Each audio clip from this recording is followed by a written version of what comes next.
여러분, 오늘 우리는 로마서 12장을 이렇게 대하게 되어서 공통적인 한 가지 질문을 가지고 있게 되었습니다. 그 질문이 무엇입니까? 구원받은 우리들은 이제 어떻게 살 것인가? 구원받은 우리들은 이제 어떻게 살 것인가? 여러분, 우리는 어떤 부담스러운 질문을 가질 때 그것에 대해서 반응을 회피하기가 쉽습니다. 또 무슨 나에게 요구하는 것이 있나?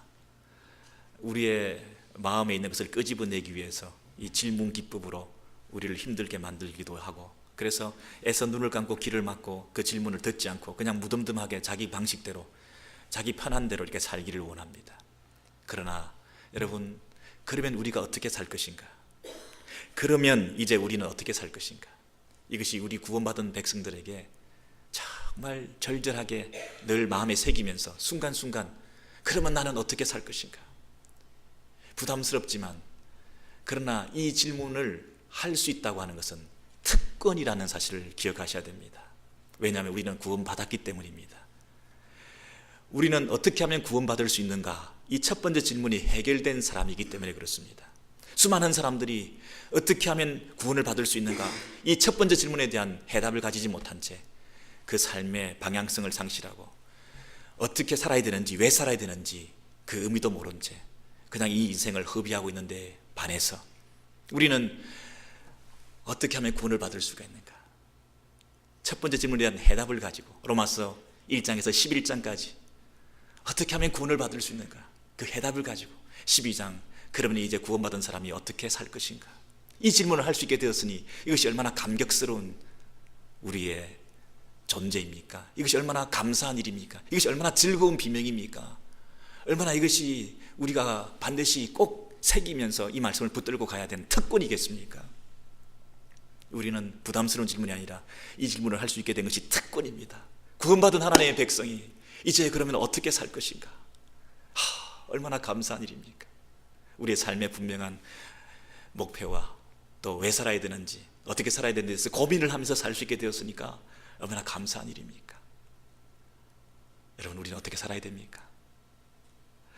그런데 이 질문, 두 번째 질문에 필연적으로 따라오는 것이 뭐냐면, 이 땅에서 우리가 대하는 사람들, 우리가 만나는 관계들, 우리의 상대방, 이런 혼자서 구원받고 혼자서 살다가 혼자서 천국 가는 게 아니기 때문에 이 땅에서 구원받은 하나님 나라의 백성들이 우리를 둘러싸고 있는 많은 주변 환경들과 사람들과 관계들 속에서 그분들과 어떤 관계 속에서 살아가야 되는가, 삶의 영역이 우리가 만나는 상대가 누군가 하는 것이 곧 따라오게 되는, 두 번째 질문에 따라오게 되는 질문이라는 것입니다. 그러면 나는 어떻게 살 것인가 할 때 반드시 따라오는 질문은 뭐냐면, 그 사람들과 나는 어떤 관계를 가져야 되는가?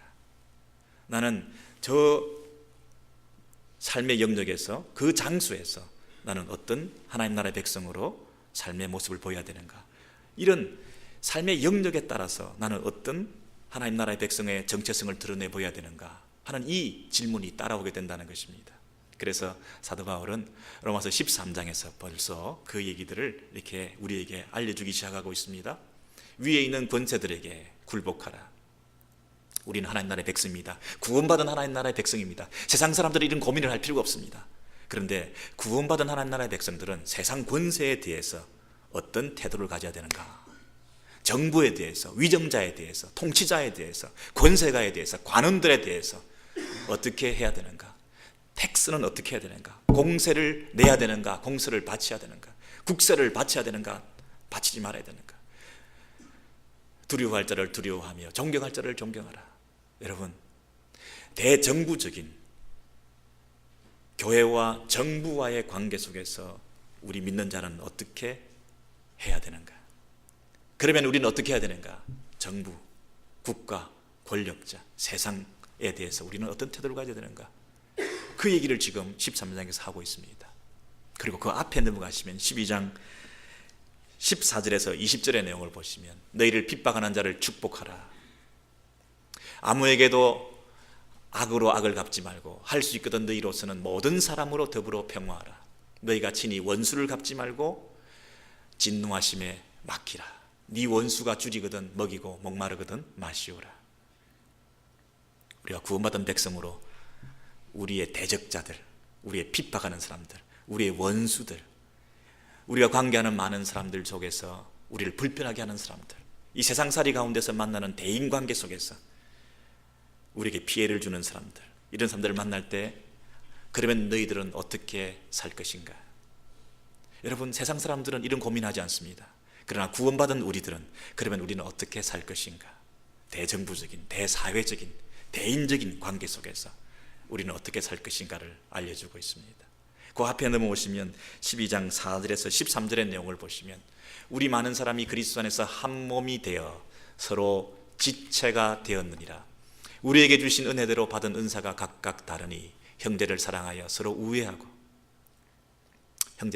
서로 우애하고 존경하기를 서로 먼저 하고 부지런하여 게으르지 말고 열심을 품고 주를 섬기라. 소망 중에 즐거워하며 환난 중에 참으며 기도에 항상 힘쓰며 성도들의 쓸 것을 공급하고 손대접하기를 힘쓰라. 여러분, 형제사랑, 그리스도 안에서 한 몸, 교회입니다. 교회 공동체 안에서 서로 지체가 된 우리들이 어떻게 서로 살아갈 것인가, 이것이 그 앞에 주어진, 그러면 우리는 어떻게 살 것인가, 교회 안에서 우리 형제들끼리, 예수 믿는 우리들이 공동체 안에서 어떻게 살 것인가, 그리고 우리의 원수들, 핍박자들, 세상을 향해서 사회 속에서 우리는 그들을 어떻게 대할 것인가, 우리의 정부, 우리의 독재자, 우리의 권세가들에 대해서 우리는 어떻게 살 것인가, 어떤 태도를 견지하고 우리의 신앙생활을 할 것인가, 그렇게 말을 하고 있는 것입니다. 여러분, 그런데 형제사랑, 이것은 뭐 쉬울 수 있을 것입니다. 다 예수 믿는 사람들을 교회 안에서 서로 사랑스럽게 서로 우애하고 형제사랑을 나눌 수 있을 것입니다. 조금 더 나아가서 이웃사랑, 손님을 대접하라, 손대접하라, 이웃사랑. 이웃을 사랑할 수 있지만 원수는 어떻게 됩니까? 원수를 사랑하라, 핍박자를 사랑하라, 악한 자를 사랑하라. 그 다음 더 넘어가서 어떻게 됩니까? 모든 사람과 화평해라.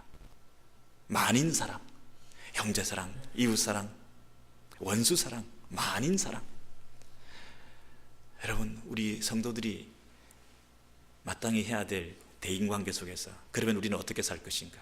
혼자 돌을 닦는 것이, 혼자 수도하고 혼자 하나님과의 관계 속에서 득도하는 것이 기독교인이 아니고, 우리는 구원받은 사람으로서 관계 속에서 우리가 믿는 바를 드러내 보여야 되는 사람들이기 때문에 우리 이웃과 우리 형제들과 우리 원수들과 우리 모든 사람들에 대해서, 세상의 모든 사람들을 향해서 우리는 어떤 모습으로 살아갈 것인가, 그러면 우리는 어떻게 살 것인가, 이 질문에 대해서 답을 주고 있는 것 아니겠습니까? 그런데 문제는 이게 끝이 아니고요. 오늘 본문에서 12장 4절부터 지금 읽어드리는데, 오늘 본문 12장 3절에 더 놀라운 말씀이 있습니다. 여러분, 12장 3절을 우리 같이 한 목소리로, 굉장히 중요한 말씀, 우리 한 목소리로 큰 소리로 읽으시겠습니다. 시작. 내게 주신 은혜로 말미암아 너희 중 각 사람에게 말하노니 마땅히 생각할 그 이상의 생각을 품지 말고 오직 하나님께서 각 사람에게 나눠주신 믿음의 분량대로 지혜롭게 생각하라.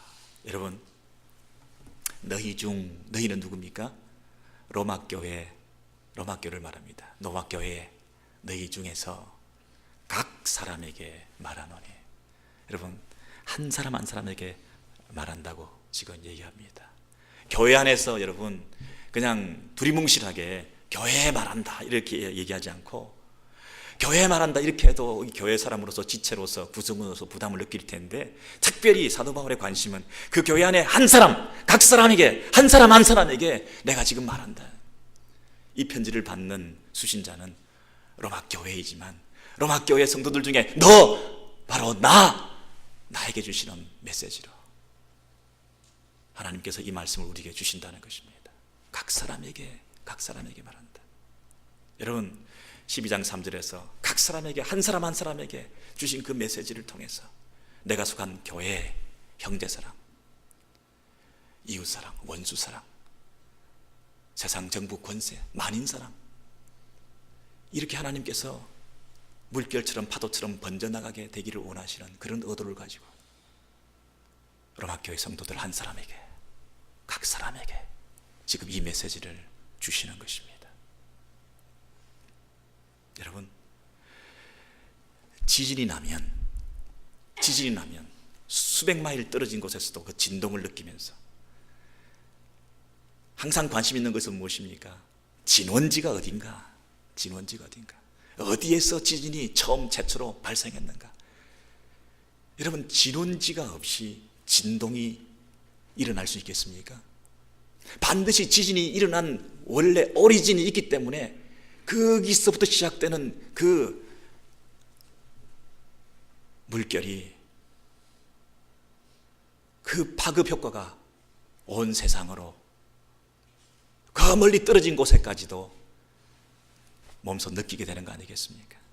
여러분, 교회가 어떤 영향력을 세상에 보여줄 수가 있습니까? 세상이 감동을 받고 영향을 받기 위해서는 어디서부터 은혜의 진원지가, 축복의 진원지가 시작돼야 되겠습니까?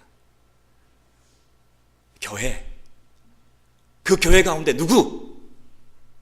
그 한 사람, 저와 여러분 각자 이 안에서 터져나오는 감격이 있고, 우리 한 사람 한 사람에게 주시는 하나님의 은혜에 대한 뜨거움과, 예배 드릴 때 하나님을 향하여 노래하며 찬양하며 하나님의 임재를 느끼는 그 감격이 있는 찬송과 예배가 회복될 때, 나 한 사람을 통해서 이 교회가 회복되고, 예배가 회복되는 진원지가 바로 나에게, 나 한 사람에게부터 시작된다고 하는 사실을 생각할 때, 이 땅에, 온 땅에 충만한 하나님의 나라가 임하고, 하나님의 말씀이 실현되어지고, 하나님의 뜻이 이 땅에 편만하게 드러나는 하나님의 통치가 임하는 하나님의 나라가, 하나님의 왕국이 온 세상에 드러나게 되기 위해서는 바로 나부터, 내 한 사람이 하나님의 말씀을 순종하게 받아들이고 그 말씀대로 순종하는 삶을 살아드리는 그 순종의 삶이 있을 때에, 그 순종의 진원지를 통해서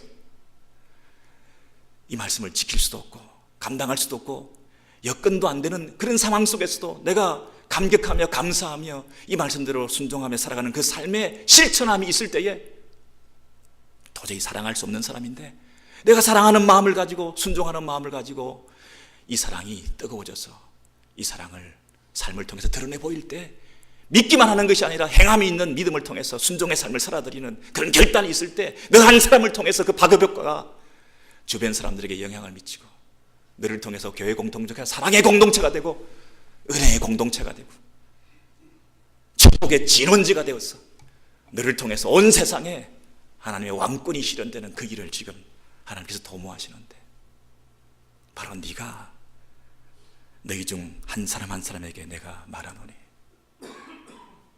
여러분, 이 말씀 로마교회의 그 한 사람 한 사람에게 들려졌던 말씀인 것처럼 오늘 우리 교회에 한 사람 한 사람에게 받아들여지는 하나님의 메시지가 되기를 주의 이름으로 소원합니다. 여러분이, 여러분의 자녀와 여러분의 가정과 여러분의 교회와 여러분이 속해 있는 사회와 여러분의 직장과 이 세상살이 가운데서, 이민사회 가운데서 하나님의 은혜의 통로가 되시고, 여러분의 그 삶을 통해서 감동을 받고 충격을 받고 도전을 받은 사람들이 주변에서 불일듯이 일어나서 함께 하나가 돼서 한 몸 이루며 아름다운 교회 공동체를 세워나가면서 교회가 세상을 향하여 큰 영향력을 행사할 수 있는 그 은혜의 진원지가 될 수 있도록 저와 여러분이 쓰임받는 그런 은혜가, 그런 축복이, 그런 새 출발이 오늘 저와 여러분 가운데 있게 되기를 바랍니다. 하나님께서 그것을 원하십니다. 그 방법으로 일하십니다. 예루살렘과 온 유대와 사마리아와 땅끝까지 복음이 증거되기를 원하시는 우리 하나님께서, 그 땅끝까지 복음이 전파되기를 원하시는 하나님께서 예루살렘과 온 유대와 사마리아와 땅끝까지라고 얘기하셨지만 예루살렘이 처음 출발이 아니었습니다. 어디가 출발이었습니까? 어디가 출발이었습니까? 오직 성령이 임하시면 너희가 권능을 받고, 오직 성령이 너희 가운데 임하면 사도들입니다. 예수님의 제자들입니다. 여러분, 예루살렘이 처음 출발이 아닙니다. 너희입니다. 우리입니다. 오직 성령이 너에게 임하시면, 성령이 너희를 사로잡으면 너희로부터 폭발이 일어나는 것입니다. 너희로부터 권능의 역사가 시작되는 것입니다. 너희부터 지진이 일어나는 것입니다. 너희로부터 시작된 그 영향력이 예루살렘과 온 유대와 사마리아와 땅끝까지. 여러분, 기원이 없는데, 지진이 일어나지 않는데 어떻게 여파가 있고 어떻게 영향력을 세상에 미칠 수 있습니까? 누군가 영향을 받고, 누군가 새로운 출발을 하고, 누군가 은혜를 받고, 누군가 권능을 받고, 누군가 성령에 사로잡히고, 누군가 성령의 충만을 받고, 성령의 사람이 되고, 성령의 인도심을 받고, 성령의 증인이 되어야, 누군가 변화되어야, 누군가 새로워져야, 누군가 깨어져야, 누군가 폭발을 해야, 거기서부터 영향력이 세상에 나타나지 않겠습니까? 내가 변하지 않는데, 내가 달라지지 않은데, 내가 말씀의 은혜가 없는데, 내가 눈물이 없는데, 내가 새 출발하지 않았는데, 어떻게 새로운 출발과 새로운 변화의 역사가 이 세상 가운데 나타날 수 있겠습니까?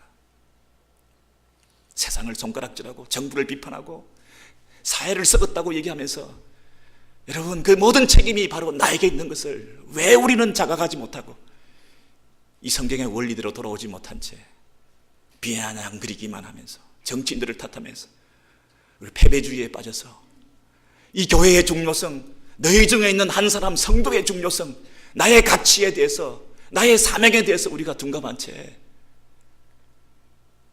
이 교회가 세상에 욕을 먹으면서 조롱당하면서 살아가는 그것을 우리가 어쩔 수 없는 것인 양, 그렇게 인생을, 그런 세상을, 그런 신앙생활을 우리가 이렇게 해서는 되겠습니까? 여러분, 너희 중 각 사람에게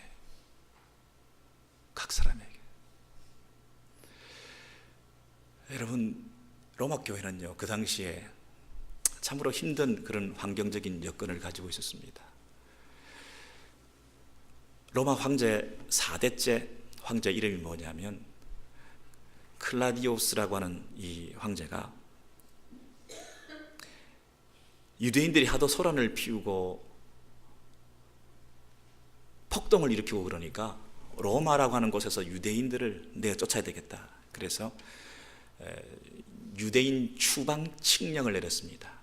그것이 AD 49년입니다. 그 황제가 41년부터 통치를 했는데 재위하고 나서 몇 년이 지나서 49년에 결단을 내려서 로마의 유대인들을 추방한다. 그런데 그 로마의 유대인들을 추방할 뿐만 아니라 유대인 신자들도 같이 피해를 받으면서 추방당할 수밖에 없습니다. 유대인이니까. 그런데 그 당시 로마 교회는 유대인 신자와 이방인 신자가 혼합되어서 함께 공동체를 이루고 있는 그런 공동체였는데, 그런 칙령이 발효되고 난 다음부터 이제 유대인들이 로마에서 이제 쫓겨나게 되었습니다. 여러분 잘 아시는 브리스길라와 아굴라 이 부부도 그때 쫓겨나가지고 다른 지역으로 가지 않았습니까? 그런데 한 5년이 지나고 나서 그 황제가 아내에 의해서 독살을 당했습니다. 그래서 죽고 난 후에 그 칙령이 해지가 되는 바람에 다시 유대인들이 로마에 돌아오게 되었습니다. 근데 그 사이에 이방인들이 대세를 이루고 이방인들로 가득 차 있는 로마 교회였습니다. 근데 다시 유대인 신자들이 돌아오게 됨으로써 이제 대세를 이루고 있는 이방인들과 또 돌아온 유대인들 사이에 같은 크리스찬이지만 교회 안에서 약간의 반목과 또 갈등과 주도권의 이런 싸움 같은 것들이 생기게 된 것입니다. 원래 전통적으로는 유대인 신자들이 자기가 가지고 있는 지켜왔던 전통적인 그 신앙의 모습들, 율법을 지키고 할례를 행하고 날을 준수하고 절기를 지키고 음식 문제도 부정하고 정하고 이런 것들이 다분히 있는 이런 사람들 입장에서 그동안 이방인들이 대세를 이루고 있는데 그 교회에 다시 돌아와서 보니까 이게 엉망인 것처럼 보이거든요. 이런 걸 하고 있냐 저런 걸 하고 있느냐. 그러나 이방인 신자 입장에서 볼 때는 아니 우리가 그동안 교회를 지켰는데 하는 그런 우울감과 또 자신의 그 책임감 이런 것들 때문에 약간의 이런 긴장들이 있는 가운데서 오늘 이 말씀을 주시는 것입니다. 유대인 신자와 이방인 신자가 함께 있는, 그리고 약간의 그런 긴장과 갈등이 있는 이런 교회를 향해서 오늘 12장 3절 말씀 우리 다시 보시면요, 이런 말씀이 있습니다. 12장 3절에 있는 말씀 다시 보시면 너희 중 각 사람에게 이 말씀을 주신다 이러면서 마땅히 생각할 그 이상의 생각을 품지 말고 오직 하나님께서 각 사람에게 나눠주신 믿음의 분량대로 지혜롭게 생각하라, 그렇게 말합니다. 여러분, 생각이라는 말이 한글에는 3번이 나오지만 원래는 4번이 나옵니다. 너희 중 각 사람에게 말하노니, 한 사람 한 사람에게 말하노니 마땅히 생각할 그 이상의 생각을 품지 말고 오직 하나님께서 각 사람에게 나눠주신 믿음의 분량대로 절제하고 지혜롭게 생각하라, 이렇게 되어 있습니다. 자신에 대해서 생각하라는 것입니다. 너 자신을 알라는 것입니다. 유대인과 이방인 사이에 서로 우월감, 또 우리가 더 낫다라고 하는 그런 자존심 경쟁, 그리고 내가 이 교회를 지켜왔다고 하는 그런 기득권 같은 느낌, 그리고 전통적으로 우리 교회는 이렇게 해야 된다고 하는 자기의 생각, 이런 것들로부터 내려놓으라는 것입니다. 그리고 내게 주신 은혜로 말미암아, 이것은 사도 바울이 자신에게 주신 하나님의 은혜를 생각하는 것입니다. 이 은혜는 구원받은 은혜이기도 하지만 사도라는 직분, 그 직분도 하나님께서 나에게 은혜로 주셨다.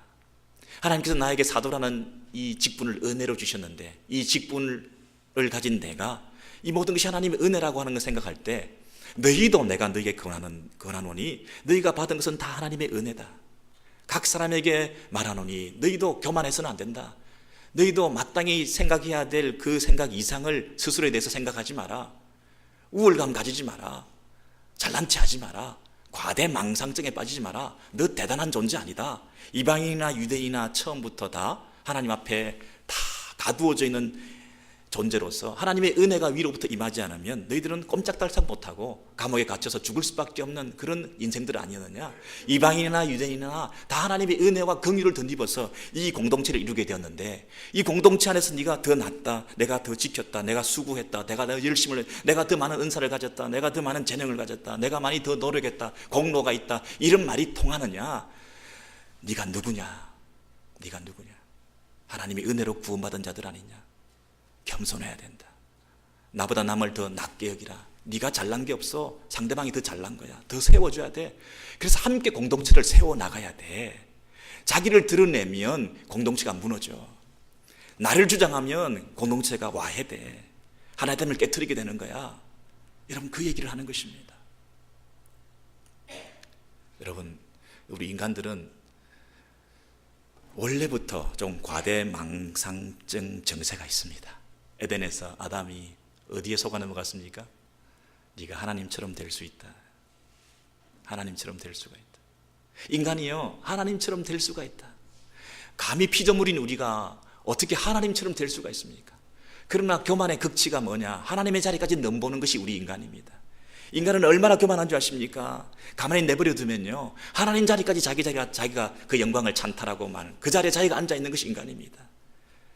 여러분, 교회 안에서 작은 자기 자랑과 자기의 공로가 있으면 그것이 뭐가 되는 줄 아십니까? 우월감으로 존재하게 됩니다. 다른 사람을 비하하고 열등감을 가지게끔 만듭니다. 비교하는 의식들이 우리 속에 있습니다. 인간은 누구나 자기를 대단하게 생각하는 그런 정세들을 타고났습니다. 여러분, 우리가 대단한 존재 아닙니다. 우리는 자꾸만 자기를 대단하게 생각합니다. 여러분, 자기를 대단하게 생각할 때 남을 무시하게 됩니다. 그것이 공동체를 깨트린다는 것입니다. 여러분, 로마교회 지금 유대인과 이방인들이 함께 모여서 이렇게 저울질을 하고 서로 공로를 내세우고 서로 주인의식을 가지고 다분히 하나 되지 못하고 다분히 문제가 있고 다분히 어려움이 있는 이런 교회였습니다. 요즘 식으로 얘기하면 오늘 이 시대의 건강한 교회에 비해서 고린도 교회나 로마 교회나 그렇게 건강하지 못한 교회입니다. 문제가 많은 교회입니다.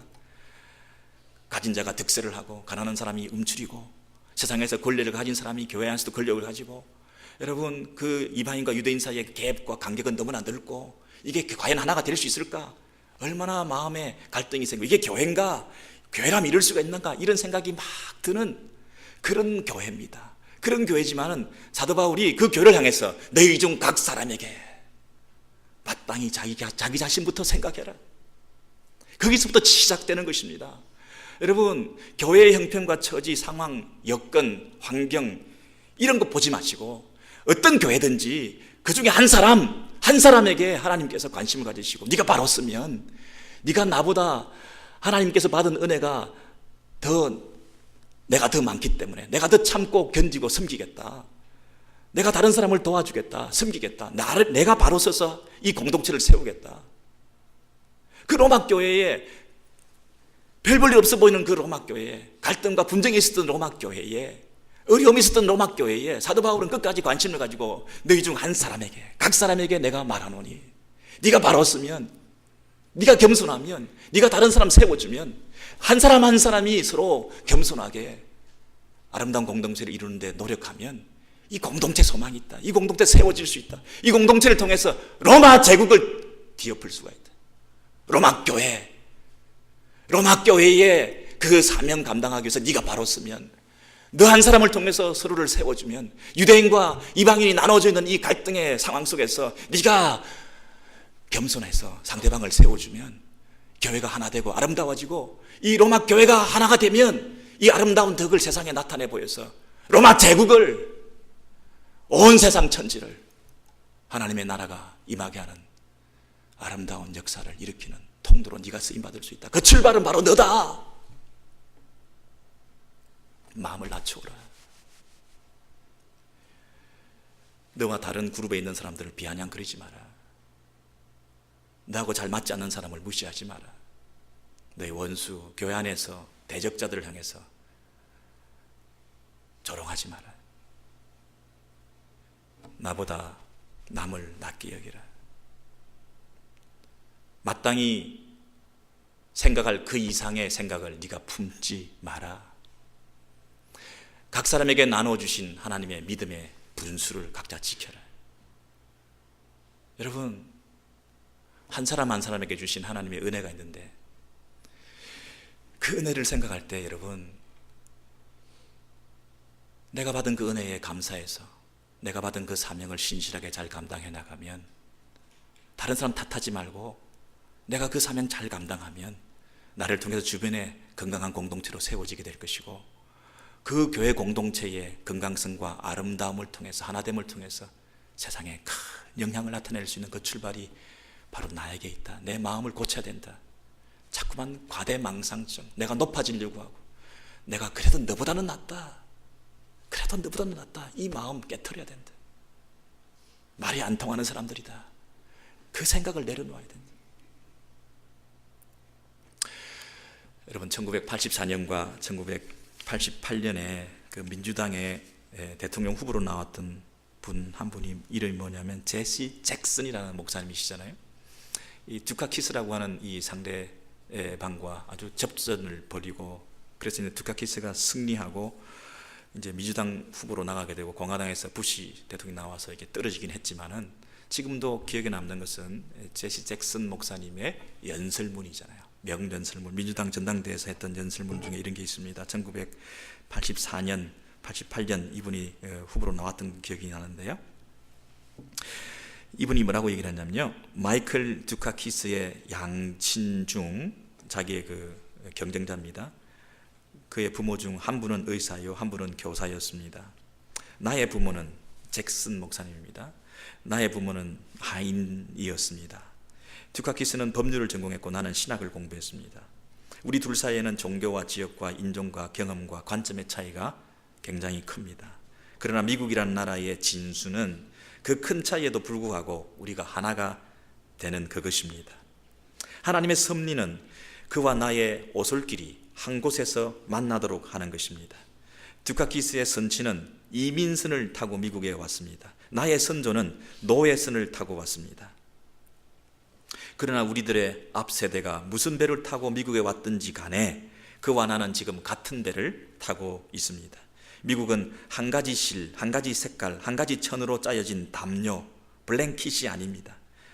사우스캐롤라이나에서 나의 유년 시절에 나의 어머니는 담요 한 장을 마련해 주지 못했지만 슬퍼하지 않으셨고 우리는 춥지 않았습니다.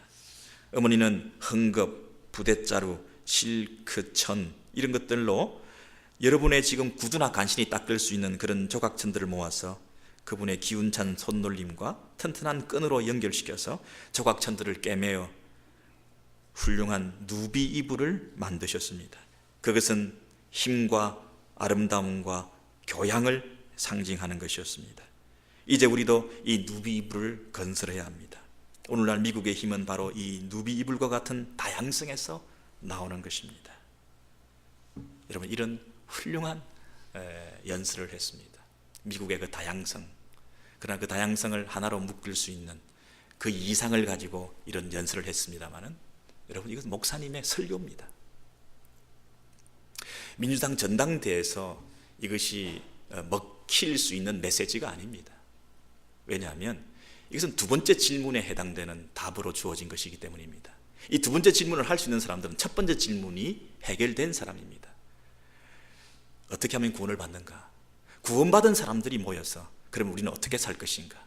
이 다양성 속에서도 불구하고 진정한 하나됨을 과연 이룰 수 있겠는가? 교회 안에서 하는 메시지가 되어야 됩니다.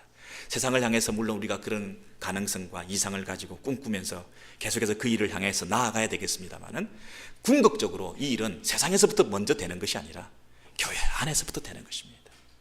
그래서 사도 바울이 유대인과 이방인들이 하나가 되기를 원하는 마음을 가지고 이 로마서 12장에 있는 이 메시지를 전하고 있습니다. 너희 중 각 사람에게 말하노니. 여러분, 투카키스와 제시 잭슨보다도 더 큰 간격을 가진 것이 유대인과 이방인입니다. 민주당과 공화당 사이의 그 간격보다도, 여러분, 백인과 흑인 사이의 그 간격보다도 더 큰 간격이 유대인과 이방인들의 사이의 간격입니다. 이 간격을 과연 메울 수 있을까요? 메울 수 있을까요? 짐승 취급하고 개 취급하는 그 이방인들, 부정하다고 생각하는, 위생적인 건강상의 문제가 아니라 종교적인 면에서 부정하다고, 접촉도 하지 않고 밥도 먹지 않는 그런 이방인 신자들과 하나님의 선민 사상에 똘똘 뭉쳐있는 이 유대인 신자들이 한 교회에서 과연 하나가 될 수 있을까요? 될 수 있다는 것입니다. 이것이 복음이라는 것입니다. 이 하나됨을 이루는 것이 로마 교회를 향하신 사도 바울의 권면의 말씀입니다. 어떻게 가능합니까? 너희 중 한 사람이 자고하지 마라, 높아지지 마라, 대단하게 생각하지 마라, 네가 마땅히 생각할 것 이상으로 너 자신에 대해서 생각하지 마라. 너 자신을 알라. 이방인이나 유대인이나 다 하나님 앞에 죄인들이다. 하나님의 긍휼과 은혜 주심 아니면 너는 살 수 없는 인생들이다. 여러분, 교회 안에서만 가능한 메시지입니다. 여러분, 이 하나됨이 로마 교회에서 있었던 것처럼 오늘날 이 시대의 이민교회 가운데, 그리고 우리 오렌지힐 교회 가운데 있게 되기를 소원합니다. 그 일이 여러분 한 사람 한 사람을 통해서 일어나는 것입니다. 여러분 한 사람 한 사람이 바뀌지 않으면 그 파급 효과가, 그 진동이, 그 영향력이, 그 감화력이, 그 설득력이 없습니다. 여러분이 변하지 않으면, 여러분이 달라지지 않으면 여러분 그런 충격이 세상에 나타날 수가 없습니다. 우리 공동체 안에서 여러분 한 사람이 그 생각을 바꾸지 않으면, 옆에 있는 사람을 바라보는 따뜻한 시선으로 바뀌지 않으면, 여러분의 체온이 느껴지는 그 손길을 그 사람들이 경험하지 못하면, 여러분 속에서, 여러분 안에서, 여러분부터 시작한 그 섬김과 헌신과 순종의 삶이 없이는 비상적인 그런 만남으로 교회를 왔다 갔다 하면서 우리 안에 진정한 사랑의 공동체를 꼽히지 않으면 여러분 세상은 바뀌지 않습니다. 우리 교회는 변화되지 않습니다. 여러분, 이런 꿈을 가지시기 바랍니다. 이 시대에 우리가 왜 존재하는가? 그러면 우리는 어떻게 살 것인가? 구원받은 하나님의 백성들이 그러면 어떻게 살 것인가? 제일 첫 출발은 교회입니다. 교회 공동체 안에서 우리 형제들을 어떻게 대할 것인가? 이 공동체 안에서 우리의 하나됨과 사랑이 넘치는 섬김의 공동체를 이룸을 통해서 이 교회에 좋은 소문이 나고, 이 교회의 영향력이 세상으로, 사회로, 지역사회로 번져나가게 될 때 이 세상은 소망이 있는 것입니다. 여러분부터 시작하는 것입니다. 교회를 탓하지 마시기 바랍니다. 세상을 탓하지 마시기 바랍니다. 여러분의 가슴을 치시기 바랍니다. 여러분의 사랑 없음에, 여러분의 믿음 없음에, 여러분이 순종하지 못함에 여러분 절규하시면서 여러분이 믿음 안에서 이 사랑을 실천하시고 여러분부터 변화될 때 우리 교회 소망이 있고, 이 세상 가운데 하나님의 일하심을 선명하게 드러내는 축복의 통로로 저와 여러분이 쓰임받게 될 줄로 믿습니다. 우리 351장 우리 찬송 같이 하시면서 하나님께서 주신 우리의 사명 더 잘 감당하기를 결단하시는 이 시간 되었으면 좋겠습니다.